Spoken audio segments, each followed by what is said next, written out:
Ahojte, takže ja vás vítam pri sledovaní videorecenzie mobilného telefónu CAT B25.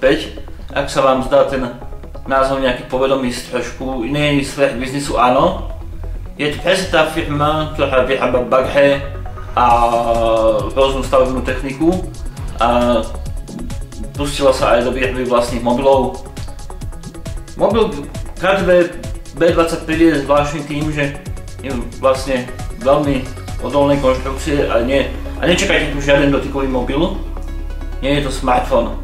Skôr je to mobil takej tej starej školy. Takže poďme sa na ňu vlastne pozrieť zblízka, čo nám CAT B25 ponúka.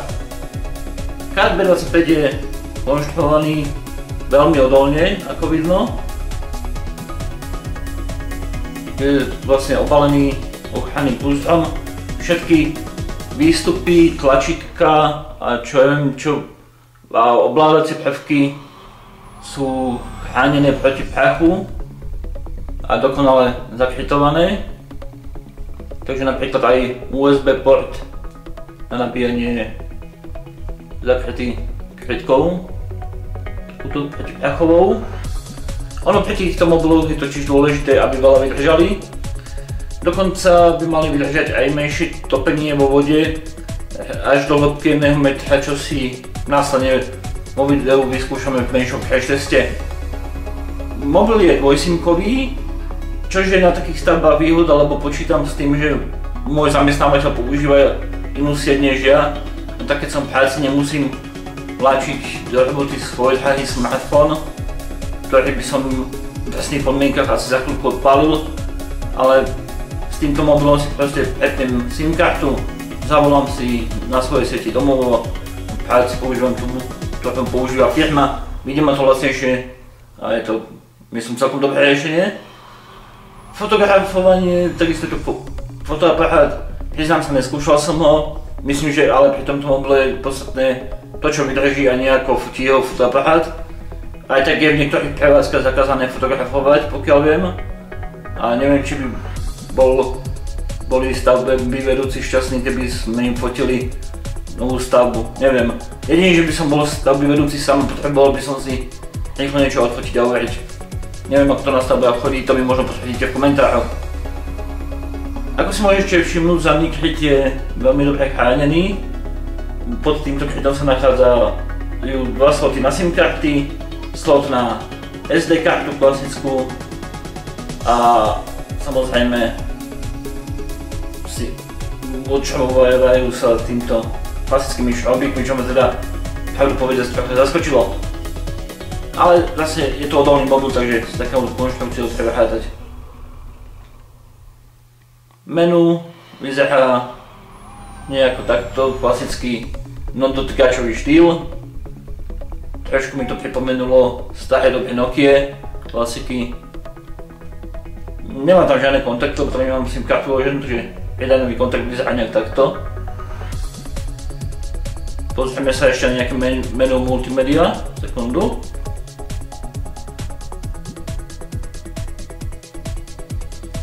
Fotoaparát, prehľad obrázok a teď je proste klasické non-dotykové menu. Po tomto videu bude krátke video už so slubovaným crash testom. Telefón ho prežil v pohode a naozaj fungoval aj po vytiahnutí z vody a funguje doteraz, takže nemusíte sa báť používať ho v naozaj presných podmienkach. Len hovorím, limit toho topenia vo vode je myslím 1 meter a určite sa vám odporúčam zakryť krytky predtým, než ho niekde budete používať. Aby sa nestalo, že ho, nedaj Bože, utopíte, nie zámerne, samozrejme, a krytka ostane voľná, vtedy ide celá vodotesnosť do hája, samozrejme. OK, CAT je celkom zaujímavý mobilný telefón a myslím, že sa hodí na všetky také stavby alebo pracoviska, kde sú trocha drsnejšie podmienky. Nájdeme tu všetky potrebné ovládacie prvky od ovládania fotoaparátu na tejto strane. Poď. Nebudem sa fotiť tu závodne. Ovládanie hlasitosti na strane opačnej. Takže Všetko máte po ruke a myslím, že ak zháňate fakt odolný outdoor mobil a nepotrebujete báčiť do roboty do cykláš, prípadne niekam do hôr, myslím, že Cat B25 není až tak úplne zlý nápad a my sa teraz pozrieme na sľubované crash test video.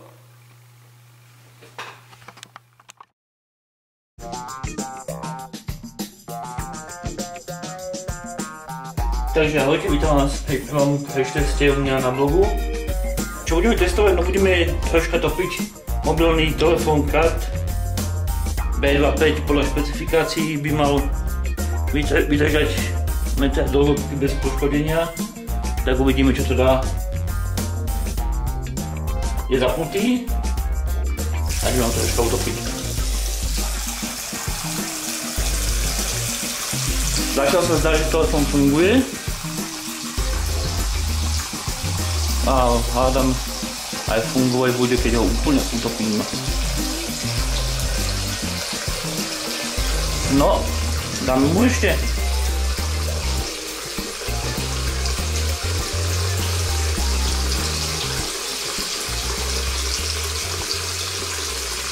Myslím to, nebudeme ťať vody, ale myslím, že to bude hádam aj stačiť. Ako dôkaz o uzatiežnosti. Neviem, či to odtiaľ to vidno, ale displej stále svieti.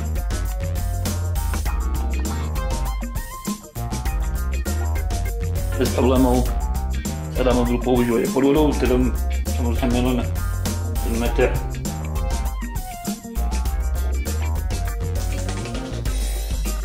Ja ho vyťahnem teda. A ako vidíte, všetko v pohode, funguje.